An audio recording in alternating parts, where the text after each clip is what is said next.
सबैजनालाई नमस्कार। अनि अब चाहिँ हामी माथि अम्याङ्ग्री जान लागेको छु। बाजेहरूले छुट्टी माग्यो, बाजेहरूले पनि छुट्टी राम्रोसँगले दिनुभयो। अनि हामी चाहिँ तीनजना यहाँबाट हिँड्न लागेको छु, किङ, म, भोटे। अब हामी यहाँबाट अम्याङ्ग्री हिँड्दैछौँ। यो माथि डाँडा हुँदैन, माथि डाँडा हो जानुपर्ने चाहिँ। किङ अलि सन्चो नभएर यहाँ अलिकति गाह्रो भइरहेछ, तर पनि जाने आँट गरिरहेछ केटोले। हाम्रो यहाँ भोटे नि रेडी हुँदैछ। हामी तीनजना चाहिँ पुरा अम्याङ्ग्रीको तर हान्दैछ। हामी चाहिँ हिजो बेलुका ढिला आइपुगेकोले यहाँ हेलम्बु चनौटो रिसोर्ट भन्ने रिसोर्टमा बस्यौँ। अनि यहाँको अनर दाइ पनि एकदम राम्रो बोल्नुहुँदो रहेछ, एकदम फ्र्याङ्क टाइपको होइन। रमाइलो भयो, खानाहरू पनि मिठो छ। तपाईँहरू पनि आउँदा यता खाइदिनु होला, खाना मिठो छ।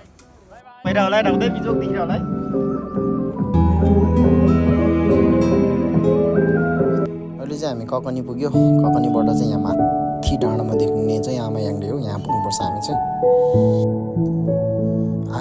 आधी पुग्यो भनौँ न। यहाँ पुग्दाखेरि चाहिँ किङ अहिलेसम्म ठिक भइसक्यो। तर केही ज्ञान पुगिसकेपछि यस्तो खालको सिन देखिन्छ, हिमालहरू नजिक नजिक। यहाँ अलि चिसो पनि बढिसक्छ यहाँ पुग्दा चाहिँ। फोटो खिचेको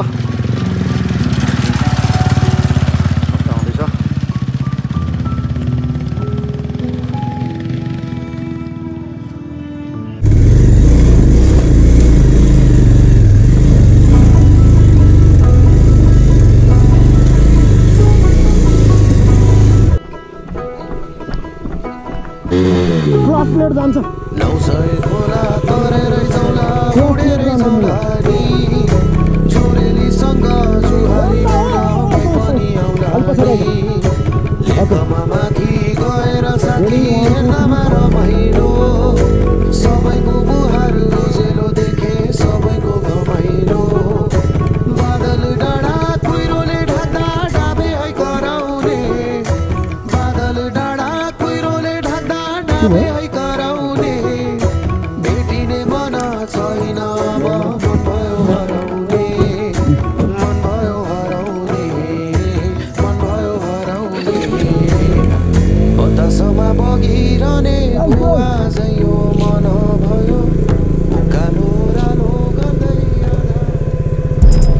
यहाँसम्म चाहिँ अलिकति बाटो ठिकै थियो होइन। यहाँबाट चाहिँ अब हाम्रो पुरै च्यालेन्ज हुँदैछ बाटोसँग, रोडसँग। ढुङ्गाहरू ठुल्ठुलो दामी छ है ठाउँ, रमाइलो भइरहेछ। रेस्ट त्यो मूत्र विसर्जन हल्का माथि पुगिसकेपछि हामी सेतो गुराँस अनि सिनहरूको हल्का रमाइलो लियो। एकछिन रेस्ट पनि गरेँ, सबैजना एकछिन बस्यो, तातो पानीहरू अलिअलि खायो, जुसहरू खाएँ। अनि त्यसपछि एकछिन बसेर फेरि लाग्दाखेरि चाहिँ बाटो अति नै नराम्रो पुग्यो। हाम्रो गेन्डी भाइ यहाँ एकचोटि लड्यो पनि सुरक्षाले सिकाएको छैन फोटो भिडियो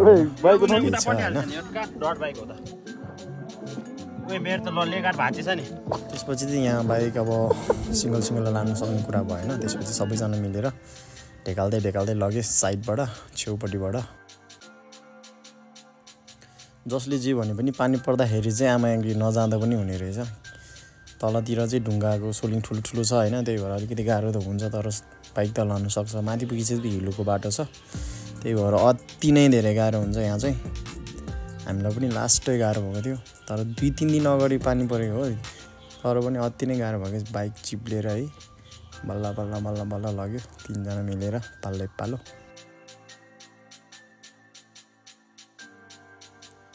फर्स्टमा हाम्रो पनि भाइको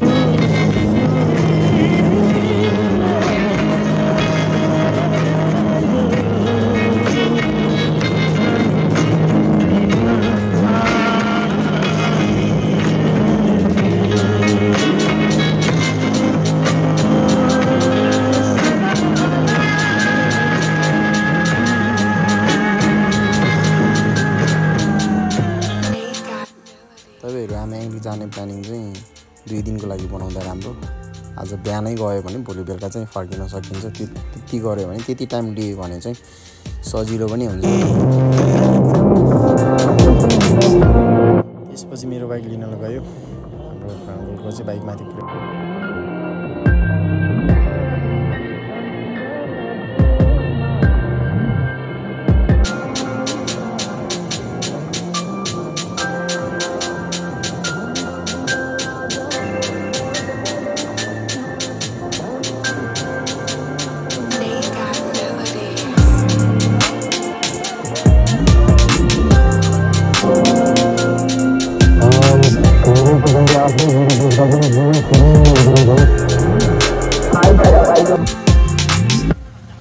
तिनै जिब्लो है माथि लग्यो तल आउने तल आयो माथि जाने यार यस्तो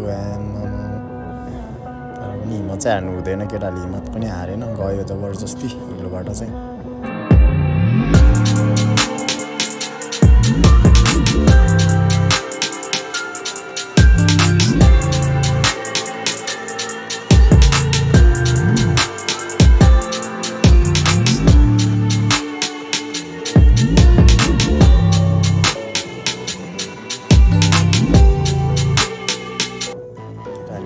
खतरा फेरि है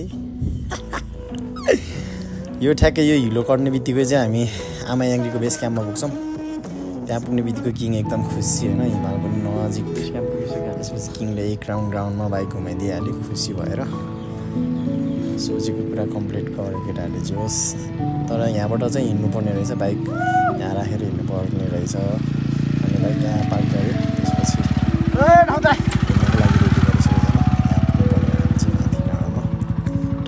उकालो छ भने यहाँ वरिपरि चाहिँ गुराँसहरूले पुरै घेरेको छ बेस क्याम्पको नजिक चाहिँ होइन एकदम रमाइलो छ बस्नलाई ल अब हामी आमा याङ्ग्री है त हिँड्ला यो गेट खाजा साजा खाएर बेस क्याम्पबाट जाँदैछु ल यो चाहिँ हाम्रो बेस क्याम्पबाट हिँडेको अहिले घाम लागिरहेको थियो डुम्म भयो यहाँको मौसम यस्तै हो भन्थ्यो अब हामी आज आफै भोग्न जाँदैछु कस्तो हुन्छ के हुन्छ तपाईहरुलाई हामी भिडियो मार्फत देखाउनेछु सबले सपोर्ट गर्नु होला सब्स्क्राइब गरिदिनु च्यानललाई हामी हिँड्नलाई यस हिँड्दैछु अब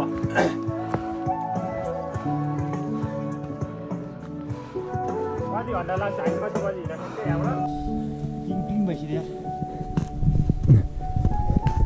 हिँड्दैछ हामी मौसम यहाँको कहिले के हुन्छ थाहा छैन अहिले घाम लागिरहेको थियो अब हुसो लाग्न थाल्यो है त माथि पुग्दासम्म के हुन्छ हेरौँ अझै कस्तो भइरहेको त रमाइलो हामी जाँदैछु मान्छेहरू फर्किँदैछ है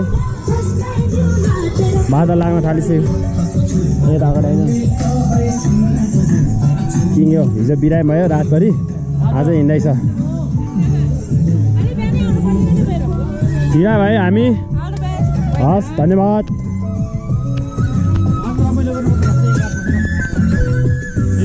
केही उकालो हिँडिसकेपछि चाहिँ हामी गीत सुन्दै हिँड्दै थियौँ हाम्रो अलिकति आमाहरूको ग्रुप आउनुभयो त्यसपछि हामी उहाँहरूसँग पनि एकछिन नाच्यौँ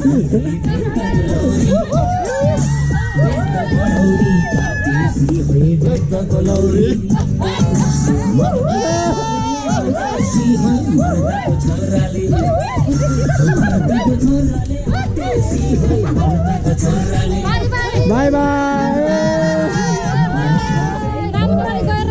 हस् हस्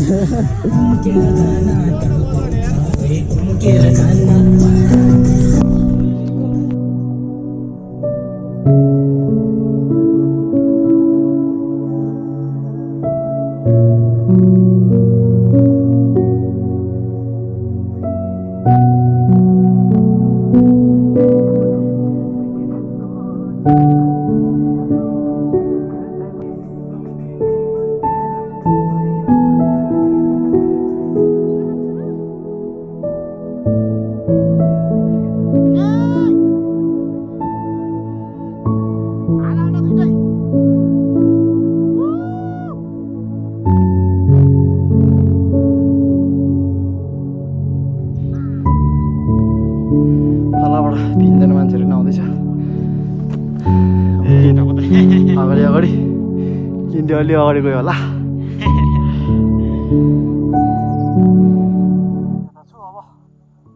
लगभग हामी कति मिनट 15-20 मिनटमा पुग्ने भनेको छ अब हाम्रो त्यति सोचाइ छ होइन तर पुग्छ पुग्दैन थाहा छैन लास्ट ठाडै गएको छ त्यही भएर हेरौँ के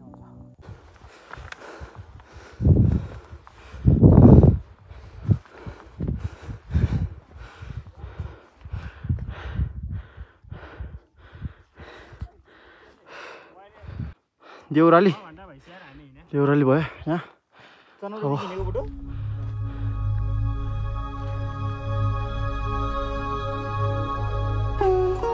फाइनली फाइनली आमायाङ्ग्री केटाहरू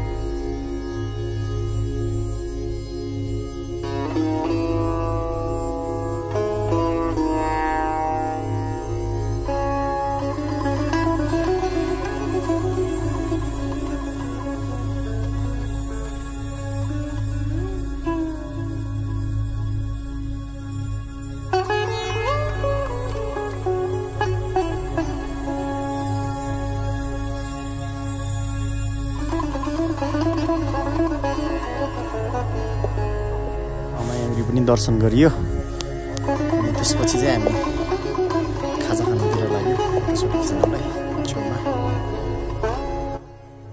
तीर्थस्थल चाहिँ धेरै राम्रो हो होइन, ठाउँ पनि धेरै राम्रो छ, तर धेरै मान्छेले धेरै फोहोर गरिसकेछ क्या वरिपरि, धेरै नै फोहोर गरिसकेछ। अब जाने मान्छेहरू घुम्ने मान्छेहरू नै हो त्यहाँ फोहोर गर्ने पनि, अब सबैले बुझेर फोहोरहरू त्यसरी नगरिदिएको भए राम्रो हुन्थ्यो।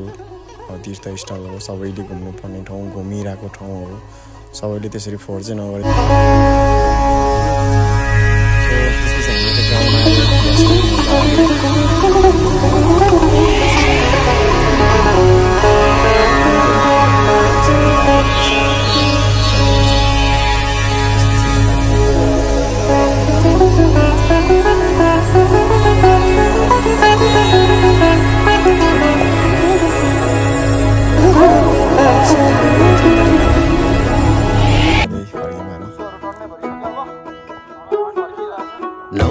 खोला तरेरै जाउँला उडेरै जाउँला नि, जुरेलीसँग जुहारी गाउन मै पनि आउला नि, लेखमा माथि गएर साथी हेर्दामा रमाइलो, सबैको मुहार उजेलो देखे सबैको घमाइलो, बादल डाँडा कुहिरोले ढाक्दा डाबे है कराउने, बादल डाँडा कुहिरोले ढाक्दा डाबे है कराउने,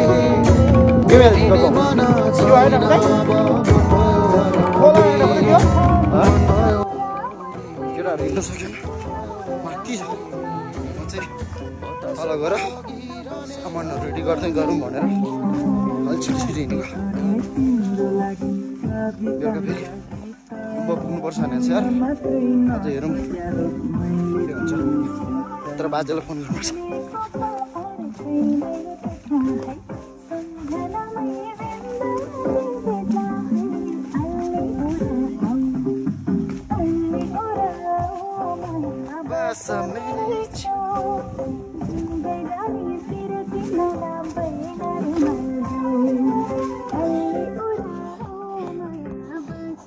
डुङ्गहरू देख्छ यहाँबाट, तल्ला तिनीहरू माथि नै छ यार, बिचरा हिँड्नु सकेन तिनीहरू। म चाहिँ यहाँ तल आएर बसिरहेको छु ढुङ्गाको चिपमा। यहाँ दामी दामी ढुङ्गा माथि हाइकिङ आएको मान्छेहरू चाहिँ ढलेछ भनेर म चाहिँ एकछिन कुरेर बसेँ। अब हामी चाहिँ यहाँबाट काठमाडौँ हिँड्नु लागिरहेको छु। हिजो हामी अलिक सन्चो नगरेर यतै बस्यौँ, केटाहरू पनि रेडी हुँदैछ त्यहाँ सबै लाएर। अनि हामी काठमाडौँ पुगेर अब भ्लग इन गर्छौँ अनि तपाईँहरूलाई सेयर गर्नेछु।